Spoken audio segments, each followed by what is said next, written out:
자기소개해주세요. 네, 안녕하세요. 저는 한국법무보호복지공단 대학생 서포터즈 부회장 백다윤. 안예림입니다. 학원 지역 사원을 알고 있나요? 네, 지금 저희가 하고 있는 거 아닌가요? 네, 그렇죠. 보호 대상자 자녀들이 학업을 잘 할 수 있도록 도와주는 제도잖아요. 내가 보호 대상자분의 자녀라면 어떨 것 같나요? 저는 아무래도 사회적인 시선이 가장 걱정될 것 같아요. 연자제라는 것은 현재는 없지만 아무래도 왠지 죄스러운 마음이 들고 사회에서 숨게 될 수도 있을 것 같습니다. 아까 말했던 사회의 부정적인 시선 때문에 교우 관계에도 어려움을 겪을 수 있을 것 같아요. 그리고 또 부모님이 필요한 시기에 부모님이 부재하는 그런 상황이잖아요. 그래서 아무래도 정서적인 결핍도 있고 또 아까 말씀드렸듯이 경제적인 결핍도 무시하지 못할 것 같아요.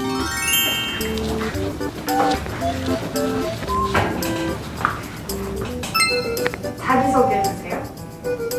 안녕하세요. 현재 이화여자대학교 경영대학 3학년에 재학 중인 김초영이라고 합니다. 네, 안녕하세요. 저는 이화여자대학교 중어중문학과 2학년에 재학 중인 임유림이라고 합니다. 학업 지원 사업을 알고 계시나요? 사실 저는 한국법무보호복지공단의 멘토링 팀으로 활동하기 전까지는 학업 지원 사업에 대해서 들어본 적이 없었어요. 하지만 멘토링 팀에서 활동을 하고 나서 학업 지원 사업이 보호 대상자 자녀분들에게 굉장히 많은 도움이 되고 있다는 사실을 알게 되었습니다. 내가 보호 대상자분의 자녀라면 어떨 것 같나요? 아무래도 보호 대상자분의 자녀로 살아가다 보면 세상에서 편견과 맞서야 하는 순간이 굉장히 많을 거라고 생각이 듭니다. 그래서 아무래도 굉장히 많이 위축될 것 같고 또 그러다 보면 자신감을 많이 잃게 되는 그런 상황이 많을 것 같다는 생각이 들었어요. 네, 저도 제가 보호 대상자의 자녀라면 되게 사회적으로 부정적인 시선을 받으면서 아까 초영 씨가 언급하셨던 것처럼 되게 위축이 될 것 같고 자신감이나 자존감도 점점 떨어지게 될 것 같아요. 보호 대상자 자녀가 겪는 어려움에는 어떤 것들이 있다고 생각하시나요? 저는 아무래도 다른 또래 친구들에 비해서 학업적인 지원을 많이 받지 못한다는 것이 큰 문제가 될 수 있다고 생각합니다. 학업적인 지원을 받지 못하게 되면 학교 생활을 잘 쫓아가지 못하게 돼서 뒤처지게 되고 또 교우 관계에 문제가 생길 수 있고 여러 가지 문제들이 연관돼서 이렇게 발생할 수 있다고 생각이 들었어요. 네, 저도 방금 언급했던 것처럼 주변의 부정적인 시선들이 가장 큰 어려움으로 아이들에게 다가갈 것 같고요. 또한 아이들의 경우에는 왕따와 같은 학교 폭력들도 충분히 발생할 수 있을 것 같다고 생각합니다.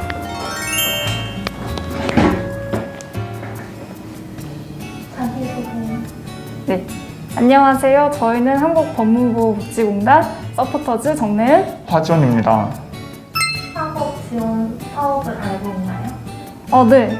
저는 2014년부터 법무보호 대상자 미성년 자녀를 대상으로 하는 학업 지원 프로그램이 있다는 것을 들어 익히 알고 있었습니다. 아, 진짜요? 저는 멘토링 팀에 들어서 처음 알게 되었습니다. 내가 보호 대상자의 자녀라면 어떨 것 같나요? 일단 보호자가 지금 범죄 사건에 연루되어서 가정 환경이 굉장히 파괴되었을 것이라고 짐작이 되기 때문에 그 압박감과 부담감으로 많이 지쳐있는 상황일 것 같습니다. 네, 저 약간 비슷한 생각인데요. 약간 심리적으로 일단 위축돼 있고 심리적으로 불안한 상태일 것 같습니다. 그래서 어떤 사회적인 편견과 차별로 낙인으로 인해서 인간관계 형성에 있어서 되게 자신감이 떨어져 있는 상태일 것 같아요. 보호 대상자의 자녀가 겪는 어려움에는 어떤 것들이 있다고 생각하나요? 저는 일단 가정이 파괴되었다는 그런 이유로 심리적으로 좀 많이 불안할 것 같아요. 저를 지켜줄 수 있는 한 가정의 울타리가 없어졌다. 뭐 이런 이유로 많이 불안할 것 같고요. 또한 이런 게 조그만 동네에 소문이 나면 누구누구 집 이런 범죄로 연루되어서 수감하고 나왔다더라 이런 소문으로 제가 낙인이 찍혀버리면 학교 생활에도 대단한 지장이 갈 것 같습니다. 그리고 또 경제적인 것도 빼놓을 수 없을 것 같아요. 그렇죠. 왜냐면 이제 부모님이 이제 수용자, 즉 수용 시설로 들어가게 되면 이제 모든 경제 활동이 중단 또는 제한되는 거기 때문에 아마 청소년으로서 아마 경제적인 부담감이 되게 클 거라고 생각이 듭니다. 지원 서비스를 받는 당사자라면 어떤 지원을 가장 필요할까요? 저는 일단 저와 매칭된 멘티즈 친구들이 이런 얘기를 해준 적이 있는데요. 실제로 멘티들이 부족한 교과목이 영어였어요. 근데 제가 주력 과목이 영어이다 보니까 영어를 가르치게 되었는데 이 멘토링 프로그램이 굉장히 학습에 굉장히 도움이 됐다고 말을 한 적이 있습니다. 그래서 저는 대학생 학우들의 멘토 프로그램이 굉장히 지원이 잘 된다면 가장 도움이 될 것 같다고 생각합니다.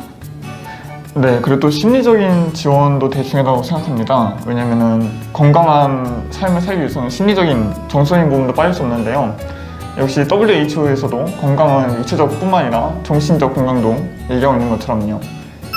학교 교과 과정 외 필요한 프로그램은 무엇이 있을까요? 저는 진로 특강 프로그램이 활성화되었으면 좋겠습니다.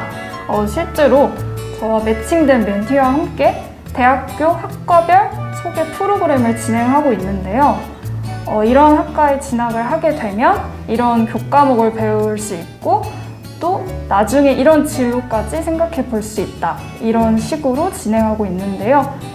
멘티에게 좋은 반응을 얻고 있어서 다른 친구들에게 큰 도움이 될 수 있다고 생각합니다. 그 되게 좋은 생각인 것 같아요. 감사합니다, 지원님. 그리고 또 스포츠 활동도 되게 좋을 것 같아요. 우리 멘토링 팀을 꾸렸듯이 우리 스포츠 팀도 따로 꾸려서 법무부 대상자 자녀들과 함께 스포츠 활동하면 좋을 것 같아요. 야구, 배구, 축구 이런 거요. 저 배구 좋아하는데. 아 진짜요? 네. 배구 잘하세요? 잘하지는 못하지만 관심이 많답니다. 네, 그렇습니다. 알겠습니다. 앞서 살펴본 것과 같이 가족의 수감은 남겨진 가족 전체에 부정적 영향을 미치며 특히 부모의 수감을 경험한 미성년 자녀들은 경제적 곤란, 사회적 낙인, 심리적 불안 등으로 인해 건강한 성장과 발달에 지장을 받기 쉽습니다. 이런 점에서 성장기에 부모의 수감을 경험한 아동 청소년이 감내해야 하는 고통을 숨겨진 형벌로 표현하기도 합니다. 우리가 무엇보다도 주목해야 할 점은 수용자 자녀의 권리를 보장하는 근본적인 이유가 바로 수용자 자녀가 권리를 박탈당한 일종의 피해자라는 것입니다. 따라서 아무런 잘못이 없는 수용자 자녀의 권리를 보장하고 사회적으로 소외되고 무관심했던 이들을 지원하는 것은 우리의 사회적 책무라고 할 수 있습니다. 수용자 가족 및 자녀를 지원하는 것은 수용자 출소 후 원만한 사회복귀의 가능성을 높여 재범을 억제한다는 점에서 공공안전보장의 의미를 가지는 한편 수용자 자녀 지원을 통해 부모 수감의 충격을 최소화하고 무사히 성장할 수 있는 환경을 보장해준다는 점에서 아동 청소년 권리 보장의 함이 역시 지니고 있다고 할 수 있습니다.